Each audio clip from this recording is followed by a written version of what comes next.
Hello and welcome again. I am the Gentleman in Black, and here we are with another random pack opening. Thanks again to Magic Corner for helping us out with these packs. So, here we are. We have Dark Ascension. What? I honestly, I love the original Innistrad block. I almost bought an Innistrad pack while I was there, and I left it thinking, I'll just go back at the end of the day. There wasn't any. I was absolutely gutted. But there we go. We got Dark Ascension instead. So really the notable pulls from Dark Ascension are Huntmaster of the Fells and Gravecrawler.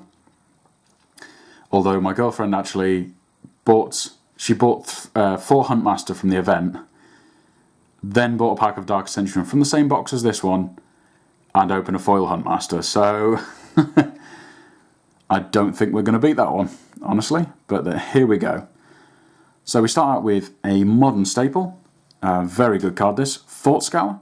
So blue, instant, target player puts the top 2 cards of his or her library into his or her graveyard and draw a card. Amazing card, I love it. Next up we have Bar the Door. 2 and a white, instant, creatures you control get +0/+4 until the end of turn.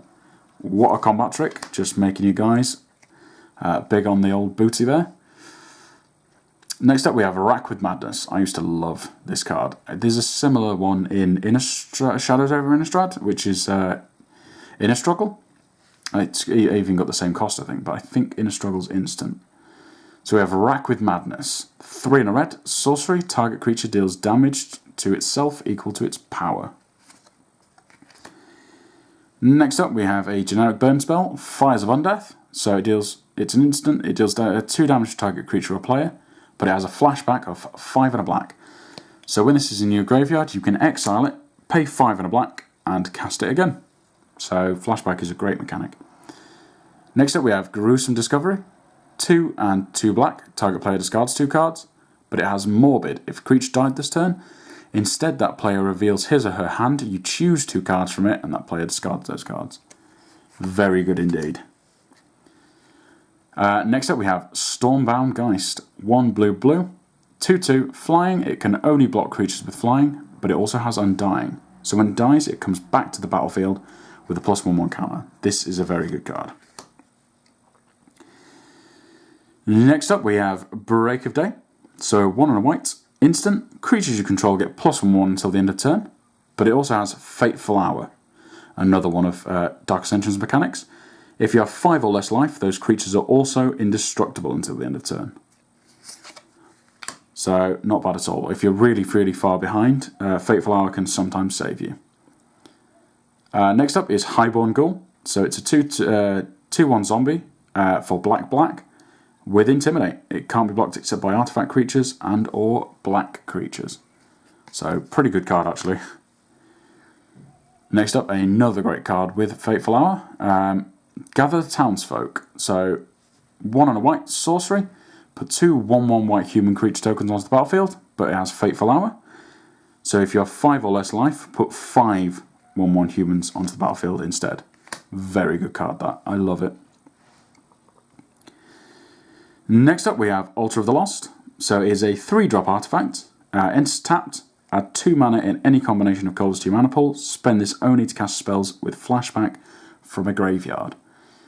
So this is pretty similar to Corrupted Graphstone nowadays,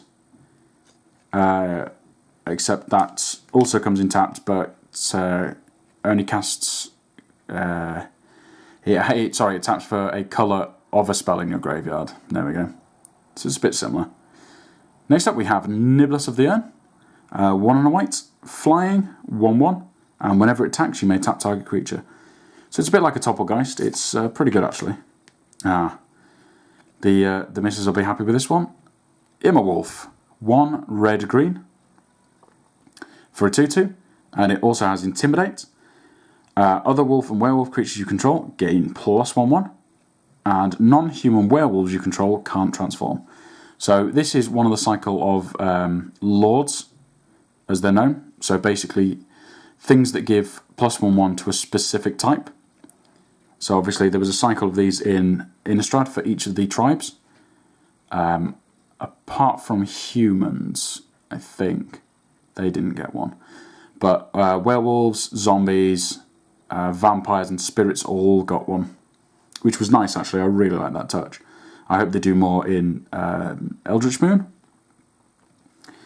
So there we go. So it's a really good card actually. I managed to pull 3 of these and Huntmaster of the Fells at the Dark Ascension pre-release. Bit of a non-bow, but very, very cool. So I'm happy with that actually. And our rare is terrible. Seance. 2 white enchantment. At the beginning of each upkeep, you may exile target creature from a graveyard. If you do, put a token onto the battlefield that's a copy of that card, except it's a spirit in addition to its other types. Exile it at the beginning of the next end step. So somebody tried to make this happen in Modern. It just didn't happen. It just didn't happen. So then we have our tip card and our double face card, which is Soul Seizer. 3 blue, flying. 1/3. When it deals combat damage to a player, you may transform it. If you do, attach it to target creature that player controls, and it becomes Ghastly Haunting. You control enchanted creature. Very cool indeed. So there you have it, folks. Thank you very much for watching. Like and subscribe. Please check me out on Patreon, and also check out Magic Corner, who sorted this out for us. I hope you enjoyed the video, and as always, have a great day.